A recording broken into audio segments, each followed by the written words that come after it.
The guru's hypocrisy is diabolical, criticizing the materialism and commercialism in the West and convincing their followers that non-materialism will get them up the spiritual ladder. These gods of the New Age are laughing all the way to the bank. I know of groups involved in drug trafficking, smuggling, prostitution, and the buying and selling of weapons, all done to earn money for the guru. I know of a variety of female disciples who were prostitutes in Bombay and making money with this. I have evidence that the Rajneesh organization is making a lot of their income through illegal trafficking of drugs into this country. If you have your head in a right place, you can create money. It is an art. They were encouraged to smuggle dope from India to Europe, and from this money they could pay their workshops. If they have to tell you they're with the Christian Children's Fund, or they're with the Salvation Army, or they're using the money to find men missing in action in Vietnam, whatever they have to do to get the money, they'll do that because they believe what their guru told them, that the end justifies the means. Hinduism teaches you to die to the voice of conscience inside that says, it's wrong. It teaches that there is no sin. This can be seen in the way that gurus and their disciples justify murder, violence, robbery, bribery, and crooked business transactions, all done in the name of heavenly deception.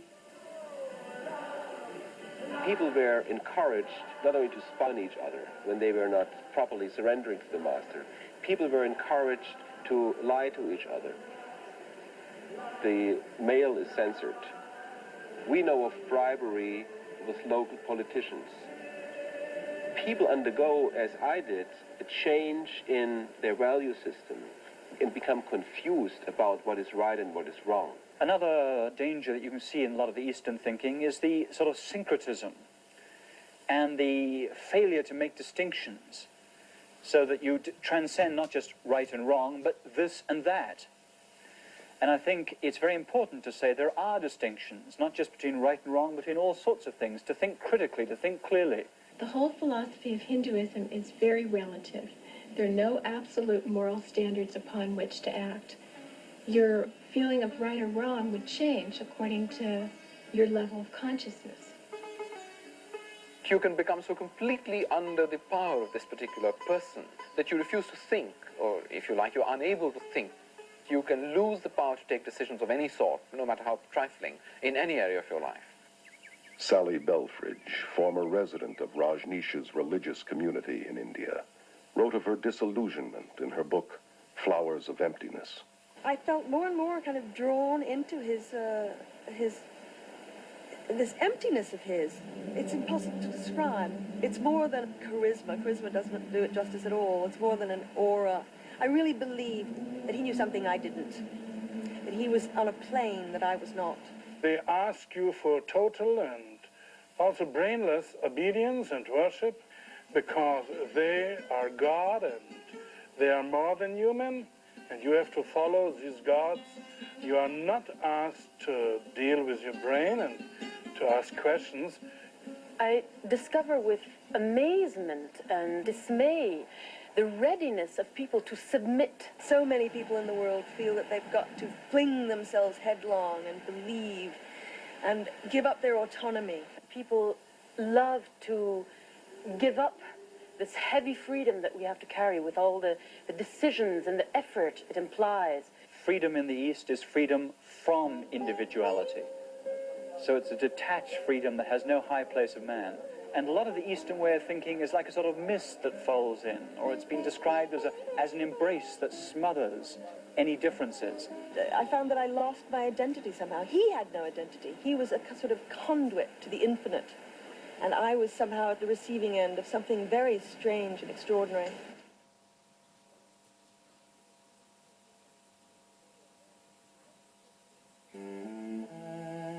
One just was taught to ignore all of the dreadful, the intolerable poverty and suffering of India.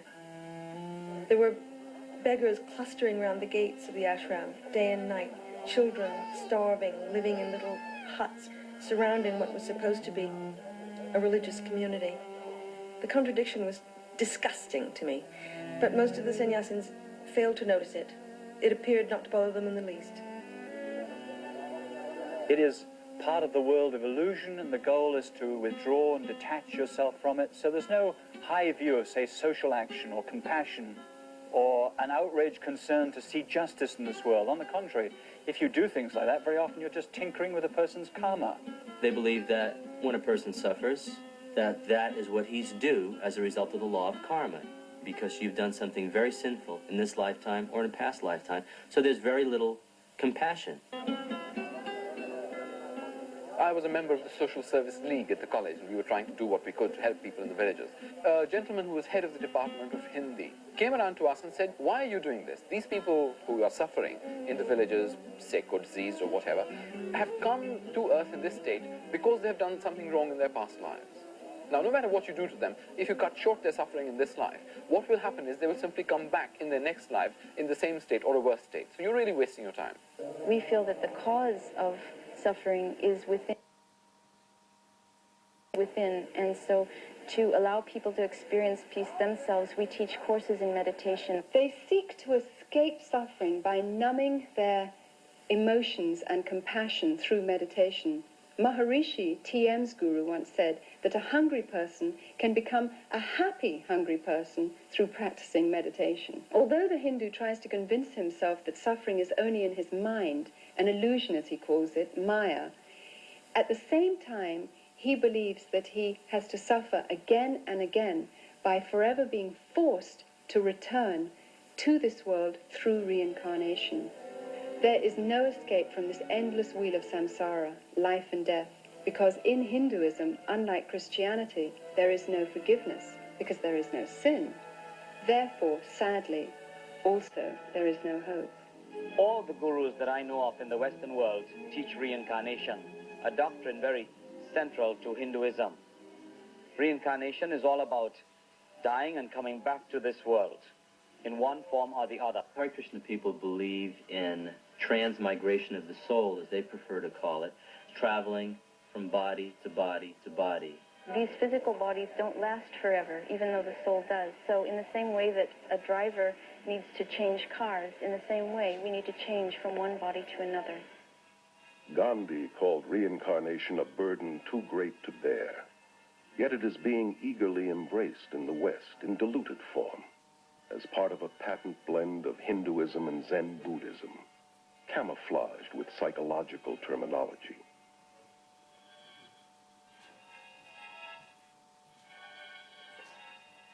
This New Age religion is promoted through thousands of worldwide networks and hundreds of major gatherings, such as this Mind, Body, Spirit Festival held in Los Angeles. It is a westernized version of India's Kumbh Mela and promotes many of the same gurus and practices, from astrology and palmistry to psychic readings, healings,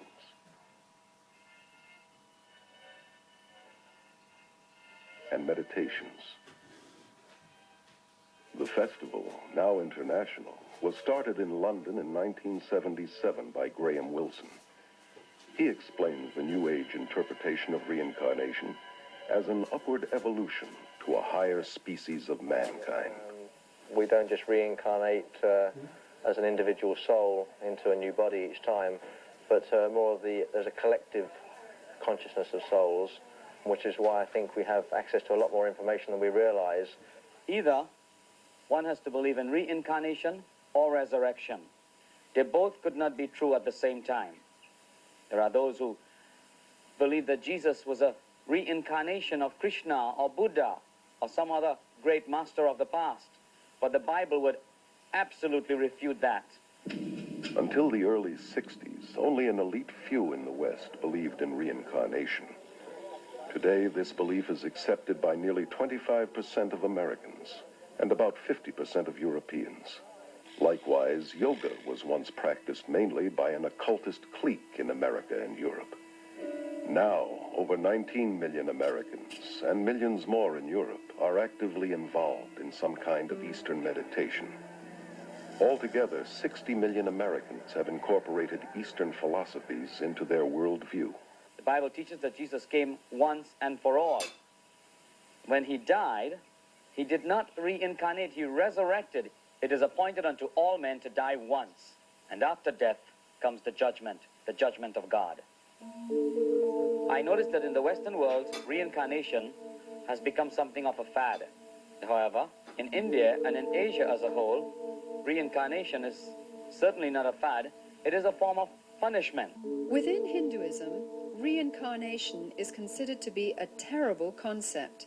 The aim of the Hindus' religion is to somehow try and escape from this endless imprisonment of life and death. And the means by which they believe one can get out of this hopeless trap is through the practice of yoga. Yoga goes all the way back to the Hindu god Shiva, who is called Yogeshwara, meaning Lord of Yoga. You find yoga being taught in several of the major Hindu scriptures. Krishna, one of the many Hindu gods, was an advocate of yoga. Yoga is also mentioned in the Gita as the main means to attaining salvation. The word means basically to yoke, union. The goal of the Hindu is to be yoked with Brahman. Brahman is the Hindu concept of God, the all or the absolute. Yoga, in its many westernized forms, is also at the heart of the New Age movement that has adopted Hinduism's basic beliefs and goals. In spite of the seeming variety and hundreds of competitive schools of yoga, all forms come out of India and lead into the occult, though most Westerners are not aware of this. Yoga techniques include breathing exercises, or prana, positions called asanas, dissolving the mind, known as laya, psychic powers called siddhis, repetitious chanting, named mantra, and deliberately cultivating black magic, known as tantra. In my extensive travels in India, I have encountered a number of Westerners who have got into Hinduism and begun following Hindu gurus as a result of a very simple initiation into a yoga class.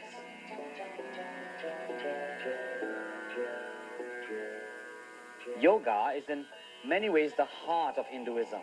There is no Hinduism without yoga, and there is no yoga without Hinduism. Although there are many types of yoga, the one most familiar in the West often passes for physical exercise and is called hatha yoga. It promises mental and physical health, but its Hindu roots and real goal to yoke with Brahman are seldom taught. Ellen believes that Raja Yoga, or yoga of the mind, is the highest form of Hinduism. The Brahma Kumari's Raj Yoga is a form of meditation where the soul begins to understand itself clearly and has a connection with the Supreme Being. Raj means royal and yoga means union, so the link with the Supreme Being. And through this yoga, I become the ruler over my own self, over my mind and my life. Johanna Michelson, former yoga teacher and assistant to a psychic surgeon, tells of her experiences in the occult in her autobiography, The Beautiful Side of Evil. Another word for mantra is charm, or to cast a spell, if you will. And in mantra yoga, a word or a phrase or the name of a demon god is repeated over and over and over again to bring the individual to a vibration level that will attract that which is being chanted for, to bring about the desired effect. It's exactly what the white witches and magicians, so-called, use in the casting of their spells. We were always told, no, it's just a meaningless sound. It had nothing to do with Hindu gods.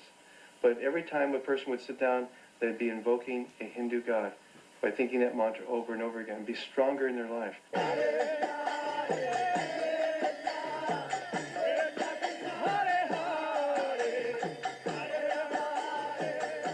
The chant goes, Hare Krishna, Krishna Krishna, Hare Hare, Hare Rama, Rama Rama, Hare Hare.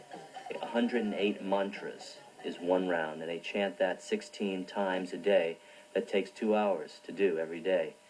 That's the minimum requirement the guru exacts from that. It's sometimes referred to as a hypnotizing or brainwash technique, because whenever you're having a problem or running into some confrontation, you retreat to the security of the chanting instead of thinking a problem through. George Harrison of the Beatles made mantra yoga acceptable to the world through his song My Sweet Lord, where he incorporated the chant to a Hindu god, Hare Krishna, simultaneously with the biblical shout of praise, Hallelujah.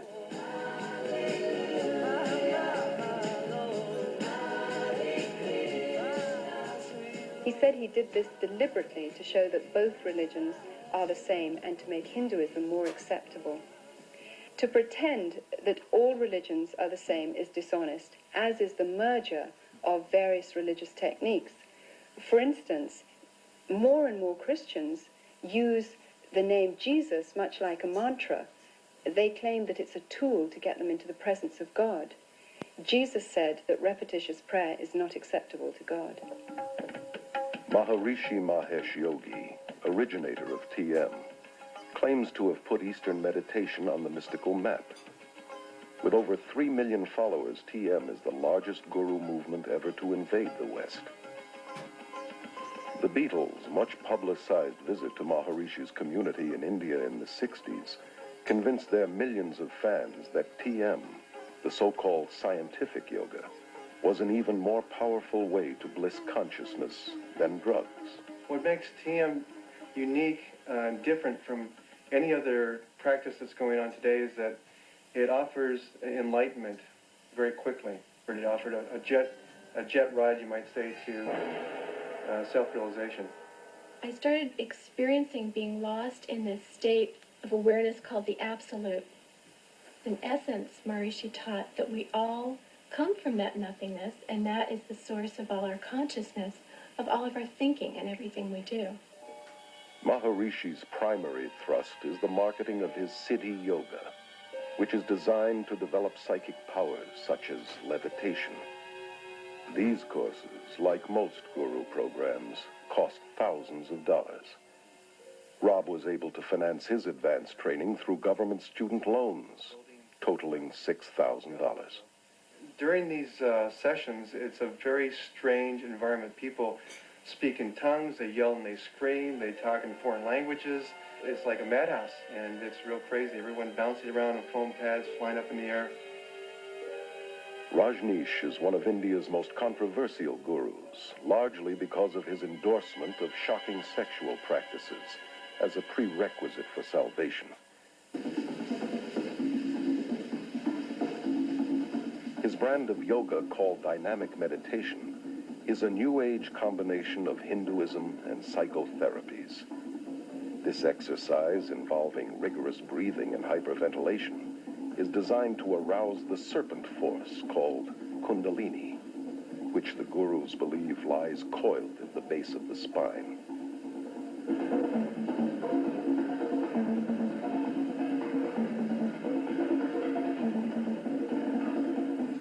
I did dynamic meditation every day. We also called it kundalini meditation. It starts off with a cathartic breathing, and the reason for it is just to move your energy and to get you out of your head and into your body, and you just breathe.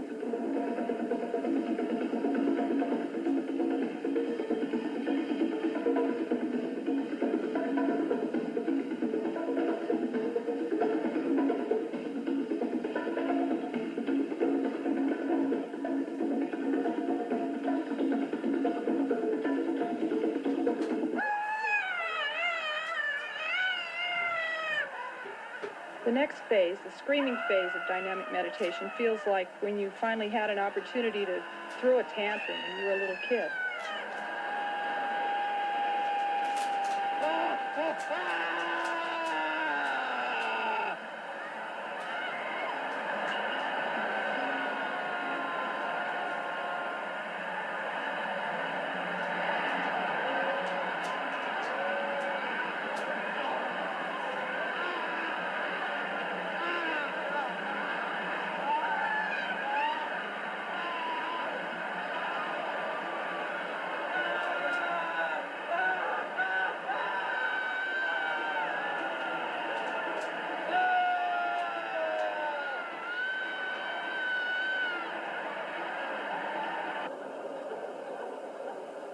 By the time you get to the third phase of jumping up and down and yelling who, you're hardly there at all. And so it's pretty hard to remember what happens when you're there. I guess the closest thing I can associate it with is mindlessness. You get to a place where your mind actually leaves your body. Your body's just jumping up and down, and your voice from your gut is yelling who, and you're not doing it anymore. You become one with this whole energy.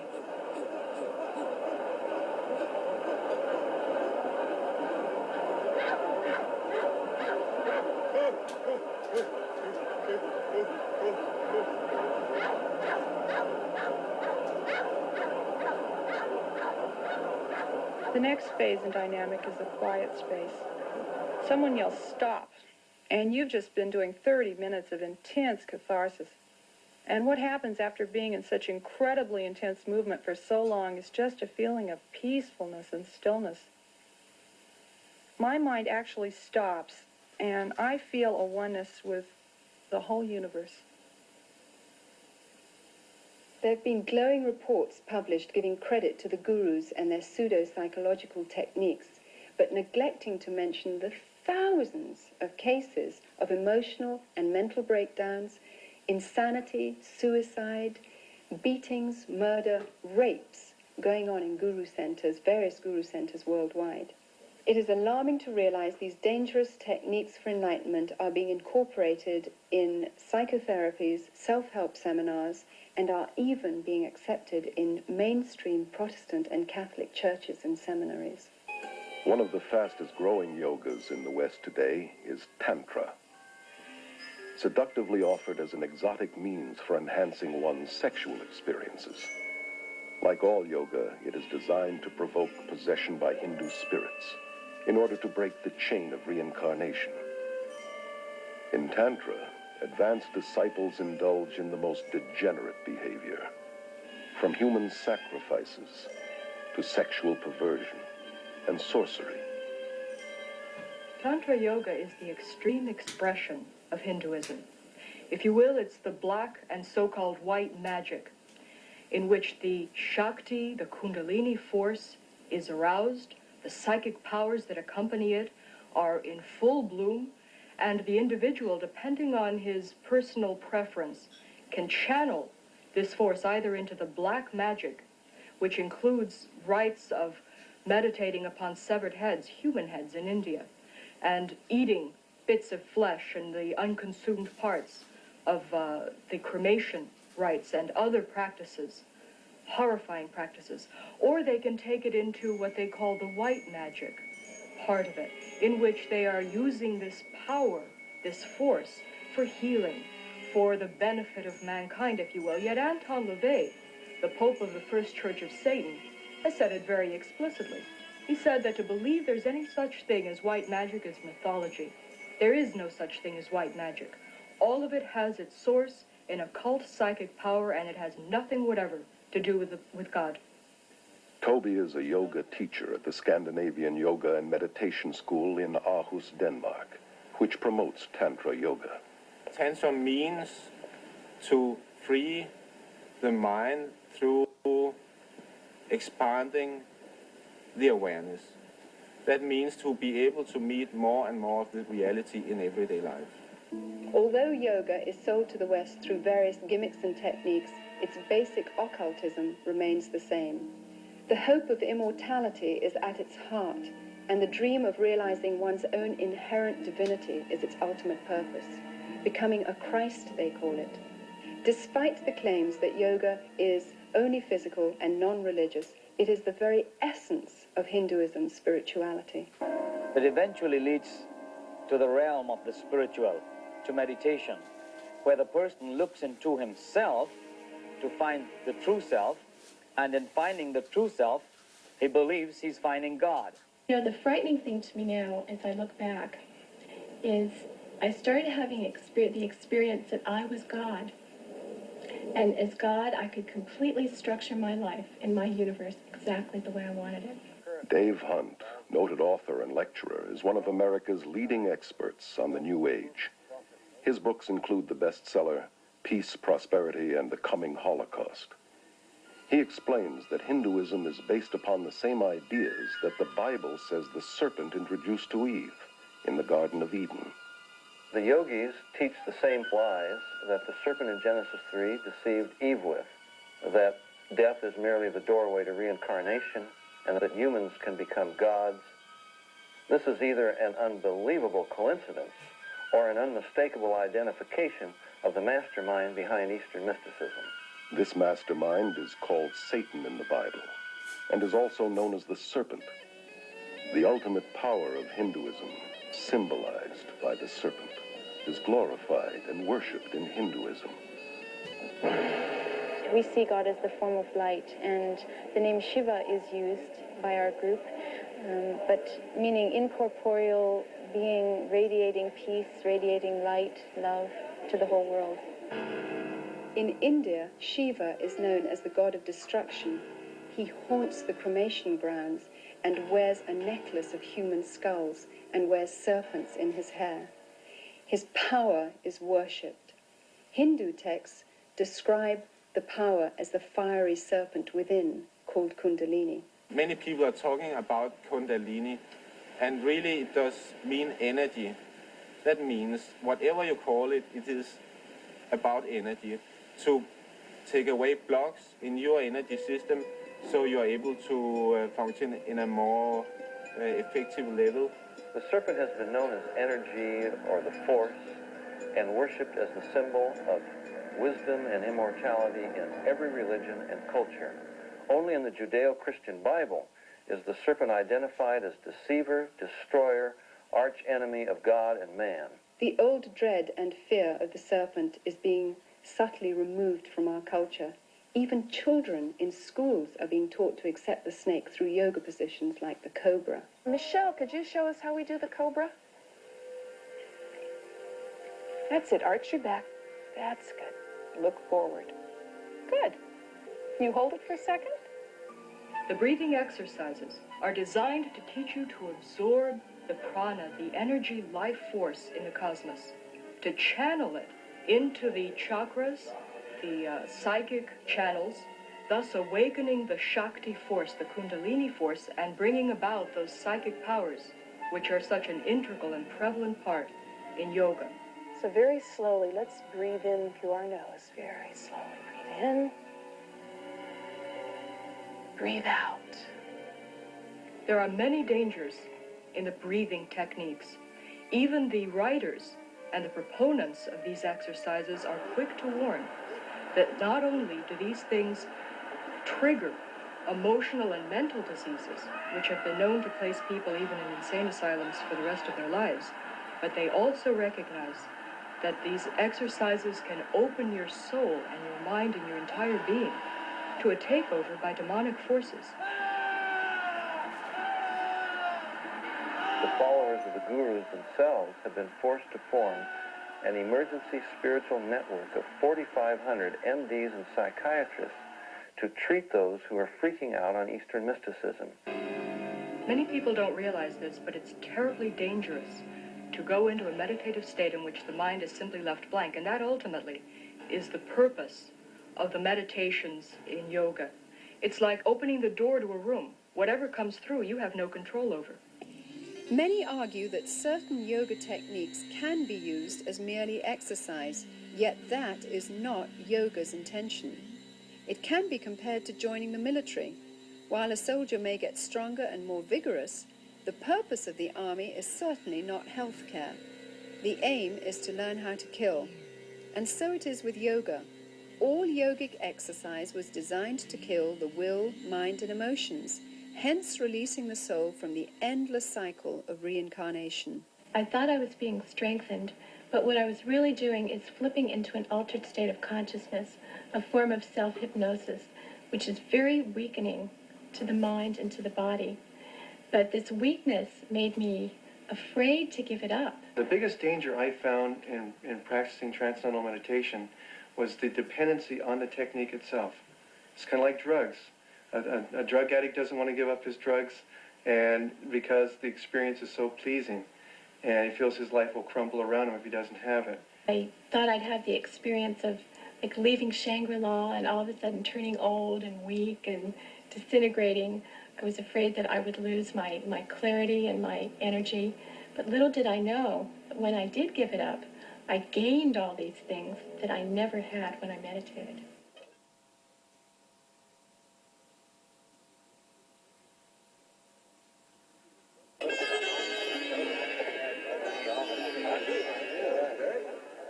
Once a religion for Indians alone, Hinduism has become radically evangelistic through adopting the principles of Christian missionaries who introduced cultural and social reforms in India. In 1966, at an international Hindu conference, leading Hindus planned a strategy to convert the world.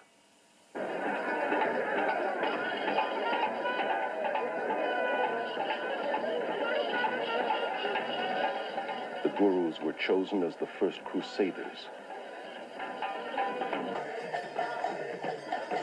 and their tens of millions of converts are now the first Western Hindus.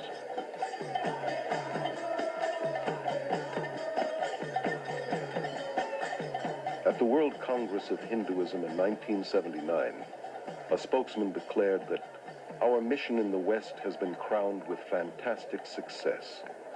Hinduism is becoming the dominant world religion, and the end of Christianity has come near. At the 1981 TM conference in India, a spokesman stated that the entire mission of TM is to counter the ever-spreading demon of Christianity. The religion that is out to destroy Christianity is being embraced by millions, including many in the church today who are naively succumbing to spiritual propaganda and unwittingly becoming disciples of the gods of the New Age. Behind today's aggressive campaign for world Hindu domination is a secretive organization called the Vishva Hindu Parishad. It is the world missionary organization of Hinduism. Paragraph 4 of its constitution says that its aim is to establish an order of missionaries, both lay and initiate, the purpose of propagating dynamic Hinduism. The Hindu Vishva Parishad magazine clearly states that yoga teachers throughout the world are the front missionaries of the Hindu religion. Western teachers themselves may not realize that they are being used by India's Hindu leaders in this way, but they are. While a guru disciple, Prema Nayak was an accomplished yoga teacher for 10 years.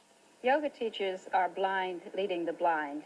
They themselves do not understand what they're into. They don't have any idea what they're teaching. This is really being used to reach the souls of students and innocent people in this country and other countries who come for an exercise class. As I look back on it, I see it was a subtle infiltrating of my beliefs and ideas. It totally changed my worldview. It gave me little or no moral standards by which to guide my life. I was becoming a Hindu, and it was a very big deception. The Vishva Hindu Parishad's plot to convert the world to Hinduism has created thousands of New Age worldwide networks with tens of millions of converts, all working for a new one-world government. Through the repackaging of yoga, the Western mind is being systematically conditioned to accept a neo-pagan worldview. Combined with New Age thinking, it claims to offer more integrity, selflessness, goodwill, freedom, and says it is the very alternative to Christianity's narrow way. Yoga is really part of our society now. It's being sold everywhere as technique for relaxation, for becoming unstressed, brighter, more beautiful. The self-centered world of glamour promotes yoga, meditation, and visualization techniques as a means to a healthier and more beautiful body, mind, and spirit.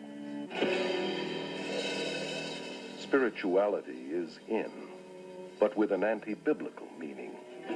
Even relaxation has become a spiritual quest for one's so-called full potential through holistic massage, isolation tanks, and hundreds of other New Age techniques.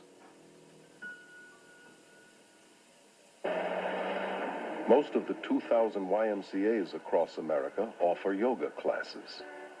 And nearly 2/3 of all universities and colleges make yoga available as part of the curriculum.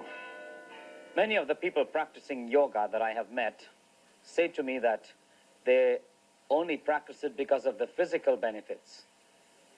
Any Hindu would tell you, however, that there is no yoga that is purely physical. One of the first things I learned in my teacher's training class was that I must talk to the students about the philosophy behind yoga, that this was just as important as the exercises. I will count. Relaxation at the end of yoga class is really hypnosis, where each part of the body is relaxed. So while they were in this state, I read to them about the Hindu philosophy or something from one of my guru's books, so they got it whether they wanted it or not.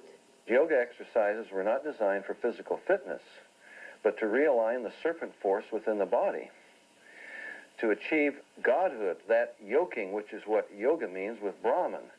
Anyone interested in physical fitness ought to do exercises designed for that, not yoga. Many hospitals have set up their own yoga and meditation classes to provide stress reduction for patients, doctors, and nurses. Doctors and dentists who wouldn't think of promoting Christianity or Judaism on the grounds that it is religious are unwittingly involving their patients in Hindu practices. The last 2 years I've been working with some German doctors. That was in research of breathing exercises. In our Danish school, we get patients from the doctors, typical with backache, with nervous symptoms, with high blood pressure, with stress, and so on. In addition to promoting yoga, fitness and health magazines advocate various schools of vegetarianism, a practice essential to Hinduism. An extreme example is macrobiotics, which attempts to manipulate spirituality through diet. Maharishi once said that vegetarianism was the highest form of diet. This is essential in order to have deep experiences in meditation, because the vibrations in animal products are innately of the nature to pull the soul down into the lower levels. I find it intriguing that so many of the people in India and those in advanced yoga in the West who feel that the consumption of meat lowers their vibration level think nothing about drinking their own urine, or better still, cow's urine, which the holiest of men in India recognize as having special redemptive qualities. We only eat food that's prepared by yogis who are in remembrance of the Supreme Being, so that those vibrations are filled in the food, and these affect the mind very much. They also teach that anyone outside the movement is more or less evil. He's a meat eater. He's a karmi. You're not able to have as much endurance, not as much strength, because I was a vegetarian for many years, lost a lot of my strength. I've quit my so-called wicked ways, in other words, killing game and eating the flesh of animals. I'm strict vegetarian, as this diet so ordains. God did not ordain vegetarianism. Jesus was not a vegetarian. He fed the multitude with fish on more than one occasion. He himself ate fish and the Passover lamb. While the Bible would not condemn vegetarianism as a means for health, it would condemn it as a means for spiritual enlightenment. Health food stores are among the main fronts for guru organizations in recruiting, and are major distributors of New Age literature. Thousands of MDs, PhDs, chiropractors, and dentists are enthusiastic proponents of New Age holistic medicine. These New Age practitioners operate from the premise that treatment of the body must begin with treatment of the mind and spirit. These therapies involve countless techniques, most of which incorporate altering one's consciousness, or hypnosis. Always part of the occult, hypnosis has become the main bridge between Hinduism and modern science. Hypnosis creates the same states of consciousness that you experience under drugs and in yoga. Accepted in medicine and psychiatry, hypnosis is the heart of self-improvement and positive mental attitude courses. And hundreds of misinformed Christian psychologists use hypnosis in their daily counseling.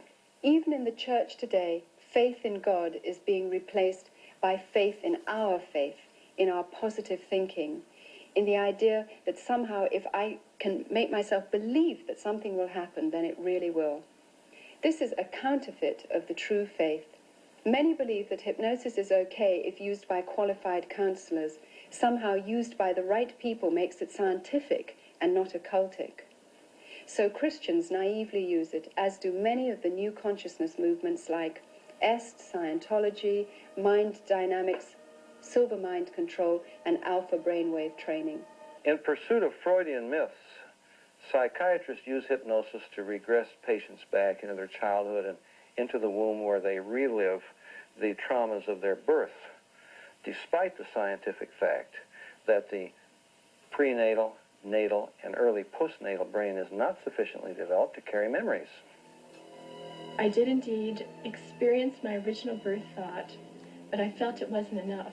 I went back and I experienced my thought during my conception, and then I went back from there to a previous lifetime to experience why I had structured my conception the way I did. I mean, it's never ending. You can just keep going. Moreover, they take them right back into prior lives, where they come out with factual recountings of lives they've lived all over this earth. Obviously, the memory is not coming from the brain. It's coming from a deceptive source. The field of medicine is embracing numerous New Age beliefs that cannot be explained scientifically, such as acupuncture, which claims to manipulate the Kundalini force with needles, and biofeedback, which uses a monitoring device to train a person to control ordinarily involuntary functions, such as blood pressure. The Menninger Clinic's documentary on biofeedback calls it the yoga of the West. Elmer and Alice Green, pioneer biofeedback researchers, admit that it creates the same state of consciousness and results as yoga. This electronic yoga has now been introduced by psychologists into the world of sports, including the Olympics. Businessmen are coming to yoga today because they want to be relaxed in the middle of their day. They want to train their ability to concentrate. Self-help therapies are a motivational tool used by hundreds of competitive businesses across America. Weekend success and positive mental attitude seminars and mail-order subliminal persuasion cassettes promise to improve personal and business performance through a blend of humanistic psychology and Eastern mysticism. One such course, called New Age Thinking for Developing Your Full Potential, has changed thousands of lives for such prestigious clients as the IRS, CIA, U.S. Army, Navy, and Air Force, NASA, General Motors, IBM, Xerox, Rockwell International, Bell Telephone System, Bank of America, and scores of police and fire departments. The human potential movement, with its emphasis upon self, self-esteem, self-love, self-acceptance, a positive self-image, is simply a westernized version of the yogi's self-realization, the guru's concept of the divine within, that we're all God. Rolling Thunder, the Shoshone Indian medicine man, has said, scientists will eventually discover what pagans have always known. That's exactly what's happening through the invasion of Eastern mysticism into the West. Many leading scientists have enthusiastically embraced Eastern mysticism in recent years. Hinduism, which claims to be the oldest religion, is being deceptively packaged as the new science. And a lot of the East is very seductively packaged. It's put over very carefully so that they don't stress the religious side, they'll put the scientific. They don't stress the spiritual side, they'll put the physical fitness or whatever. The yoga we teach has nothing to do with religion. It is scientific methods in the way that you do something and then you get results. Maharishi found out that in the United States that people would not buy the religion package. So offered the scientific package, started getting scientists involved, started to do experiments on meditators such as the breath rate, the brainwave patterns, etc. And when they found out that the metabolic rates lowered during meditation, they found they could present it scientifically and people would buy it better that way. Even as teachers, we were taught the puja ceremony. We were bowing down to Hindu gods, and yet we didn't really feel we were teaching a religion. I think that's extremely deceptive and dishonest. Because the deeper you get into it, for instance, as people are initiated and so on, what they're taught is the pujas and the basic words and the rituals that are Hindu worship. Children practice it. It is used for teaching languages. It is used for the businessmen, for all levels of society. It's taught in the schools. In schools across the Western world, from kindergarten through university, Hindu occultism is being openly taught in spite of the otherwise enforced separation between church and state. Guru Thakkar Singh was invited to speak at a high school in Southern California. Kurt, a student there, became so overwhelmed that he actually moved to India, where he is now a devoted follower of Thakkar. It's only half an hour talk and 20 minutes meditation. And the experience I had while there was like nothing I'd ever experienced before. And just the air, the energy in the chapel where he was speaking was just electrified with feelings of love and just a peace, a hushed quiet that was just bewildering to me. It seems outrageous that in public schools across America, where Christian prayer has been outlawed, yoga, Eastern meditation, and visualization techniques, which are simply forms of Hindu prayer, are not only allowed, they're being actively promoted. Here in some of the schools in the West, in the PE classes, after having started with the physical aspects of yoga, the teacher eventually has the kids chanting words like Om, Rama, or Krishna, names of the gods. Starting right down from the teacher to the student, we learned that the yoga could really help the kids reduce tension and center themselves. Many teachers are now being encouraged to develop a mass consciousness among the students. Let's relax. We're going to very slowly lift our hands up. Children are taught to let go of their critical faculties and center in on their intuitive feelings and experiences. Just really, really relax.